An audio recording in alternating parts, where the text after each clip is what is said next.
सोचिए, अगर आपको सिर्फ आपके नाम की वजह से नौकरी न मिले, या स्कूल में आपको सबके साथ बैठने न दिया जाए, या फिर आपके घर का पानी तक अलग हो, क्या ये 2025 में संभव है? हम सोचते हैं कि जातिवाद बीते जमाने की बात है, लेकिन क्या सच में ऐसा है? जाति व्यवस्था भारत की सबसे पुरानी सच्चाइयों में से एक है, लेकिन इसका इतिहास सिर्फ एक धार्मिक या सामाजिक कहानी नहीं है, बल्कि यह सत्ता, राजनीति और आर्थिक असमानता का ताना बाना भी है। आज हम इस वीडियो में जानेंगे कि जाति व्यवस्था की जड़ें कहां से आईं, यह कैसे मजबूत हुई, आज के भारत में इसकी क्या स्थिति है और क्या यह कभी खत्म होगी। तो अंत तक इस वीडियो को देखिए, क्योंकि जो तथ्य और कहानियां हम बताने वाले हैं वो आपको सोचने पर मजबूर कर देंगी। अगर हम प्राचीन भारत के इतिहास में झांकें तो हमें ऋग्वेद में पहली बार समाज के वर्गीकरण का जिक्र मिलता है। इसे वर्ण व्यवस्था कहा जाता था, जिसमें 4 मुख्य वर्ग थे। 1. ब्राह्मण, जो शिक्षा और ज्ञान का कार्य करते थे। 2. क्षत्रिय, जो प्रशासन और युद्ध कला में माहिर थे। 2. वैश्य, जो व्यापार और कृषि का काम देखते थे। 4. शूद्र, जो समाज की सेवा करते थे। यह वर्गीकरण जन्म पर आधारित नहीं था, बल्कि यह कर्मयोग पर निर्भर करता था। गुप्त काल के दौरान वर्ण व्यवस्था कठोर हो गई और जन्म आधारित जातियों में बदलने लगी। मनुस्मृति में पहली बार जातियों का जन्म आधारित वर्गीकरण सामने आया।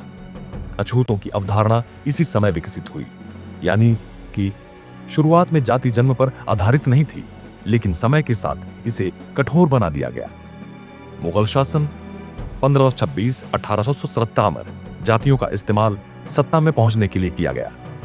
ब्रिटिश शासन 1958 से 1947, अंग्रेजों ने डिवाइड एंड रूल नीति अपनाई और 1971 की जनगणना में जातियों को आधिकारिक रूप से बांटा। ब्रिटिश शासन के दौरान जाति व्यवस्था सबसे ज्यादा कठोर हुई।